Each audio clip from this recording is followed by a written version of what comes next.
Bonjour à tous, bienvenue dans votre émission 6 minutes chrono, le rendez-vous quotidien de la rédaction de Lyon Capitale.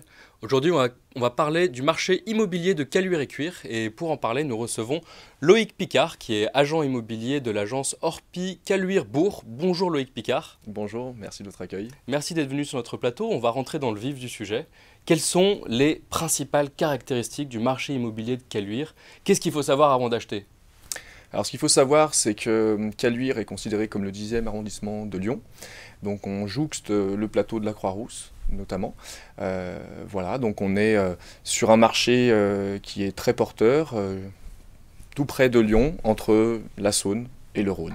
Voilà. Est-ce que la demande y est importante? Est-ce que c'est un marché qui est plutôt en déclin? Je pense pas, j'imagine. Non. Est-ce qu'il faut se battre, par exemple, pour obtenir un bien sur cette ville? Alors, il y a beaucoup de ménages qui ont tendance à fuir un petit peu la ville de Lyon et donc du coup viennent sur Caluire, parce qu'il y a juste, par exemple, en habitant à Lyon 6e, on a juste à traverser voilà.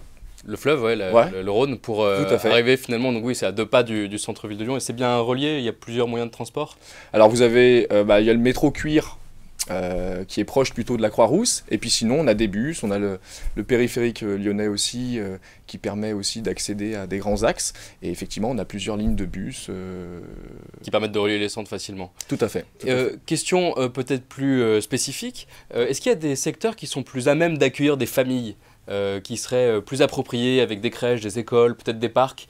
Ouais. Est-ce que vous en repérez certains pour un peu aiguiller nos téléspectateurs? Bien sûr.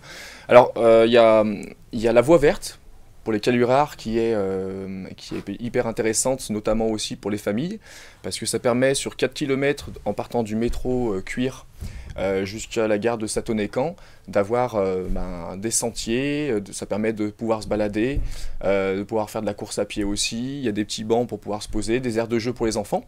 Donc pour répondre à votre question, on a le centre-bourg qui est très agréable à vivre pour les ménages, il y a le Vernet aussi, et puis nous avons aussi, de toute façon après il y a plusieurs villages dans la ville au sein même de Caluire, c'est ce qui est aussi agréable à vivre, c'est pour ça que c'est agréable à vivre, excusez-moi, et on surplombe Lyon, donc il y a des vues magnifiques avec, comme vous le disiez, des parcs, des jardins, et puis cette fameuse voie verte qui est très prisée. Est-ce qu'on peut parler un petit peu de prix aussi? À partir de combien on peut acheter à Caluire? Est-ce vous pouvez nous donner des ordres de grandeur pour les prix du marché de Caluire et Cuire? Oui, après tout dépend de ce que l'on recherche, tout dépend si on recherche un appartement, une maison. On a essentiellement des appartements, on va dire 85% d'appartements et 15% de maisons, globalement. Après, sur un 60 mètres carrés, pour vous donner un exemple, sur 60 mètres carrés, on va être aux alentours de 4600 euros au mètre carré en moyenne.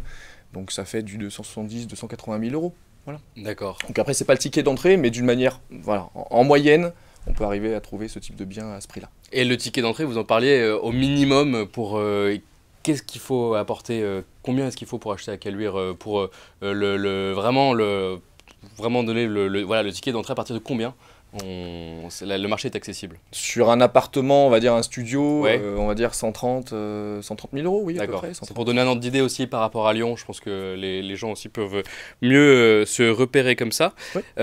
Puisqu'on parle aussi d'investissement, est-ce que vous repérez des secteurs qui sont, comme on dit, à fort potentiel, des endroits qui pourraient voir le marché décoller dans les années à venir? Oui, il y a plusieurs secteurs, bien évidemment, hein, parce qu'effectivement, le maire fait en sorte aussi de végétaliser une bonne partie de la ville.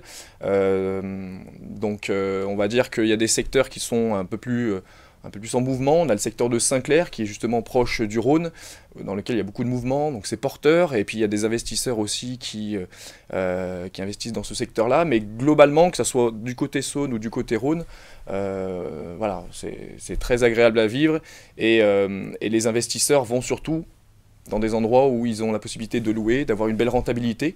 Donc je pense notamment proche du métro Cuire aussi, pour lequel voilà, l'attractivité du métro et des transports est un peu plus importante. Mais globalement, voilà, tout dépend de ce qu'on recherche sur le secteur de Caluire. Vous avez parlé de rentabilité locative. Il y a des endroits qui sont plus intéressants pour la rentabilité locative. Est-ce qu'il y a un marché, comment dire, est-ce qu'il y a des étudiants, est-ce qu'il y a les gens cherchent à louer à Caluire. C'est un marché qui existe et Oui, qui tout à est fait. viable à Caluire. Oui, oui, tout à fait.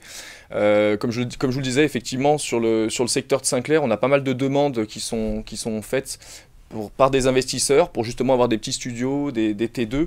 Et donc le ticket d'entrée est aussi un peu plus. Est-ce Un qu'il peu y a plus un intéressant. report par rapport à Lyon et Villeurbanne où là il y a un encadrement des loyers par C'est ça. exemple? Ça existe ce phénomène, vous le sentez? Nous, on n'est pas touché par l'encadrement des loyers. Donc, ce qui fait qu'effectivement, les investisseurs ont tendance à s'éloigner de tout ça. Et on en fait partie parce qu'il y a effectivement, par rapport à Lyon 6e, juste à traverser avec la passerelle de la Paix. Et par rapport à la Croix-Rousse, vu qu'on jouxte le plateau de la Croix-Rousse, et ben effectivement, on a les investisseurs qui viennent dans notre commune. Alors, on arrive bientôt Très prisé. à la fin, c'est la dernière question. Faites-nous un peu rêver. Je sais qu'il y a un marché des maisons, vous en avez parlé. À Ouais. partir de combien est-ce qu'on peut s'offrir une maison à Caluire? C'est à peu près où la maison en moyenne de Caluire va coûter combien? Alors, en dessous de 700 000 euros, on ne trouvera pas de maison, avec du terrain, hein, je parle. Donc après, on est souvent sur des maisons comme dans le secteur de Vassieux-Crépieux, on est sur des maisons qui dépassent le million d'euros. Donc voilà, on va dire qu'en dessous de 700 euros, on ne trouvera pas de maison. Par contre, on peut effectivement trouver des maisons qui sont beaucoup plus chères, avec des maisons bourgeoises, notamment sur les hauteurs de Lyon, avec des vues splendides. Donc voilà, on a à la fois une ville qui est très végétalisée, avec beaucoup de verdure, et c'est ce qui est intéressant aussi. Et des biens de très bonne qualité. Et des biens d'exception. D'exception, ouais, carrément. D'exception, avec des vues magnifiques. Voilà. Merci beaucoup, ce sera le mot de la fin. Merci à vous. Merci quant à vous d'avoir suivi cette émission. Vous pouvez la retrouver sur le site de l'actualité lyonnaise, lyoncapital.fr. À très bientôt.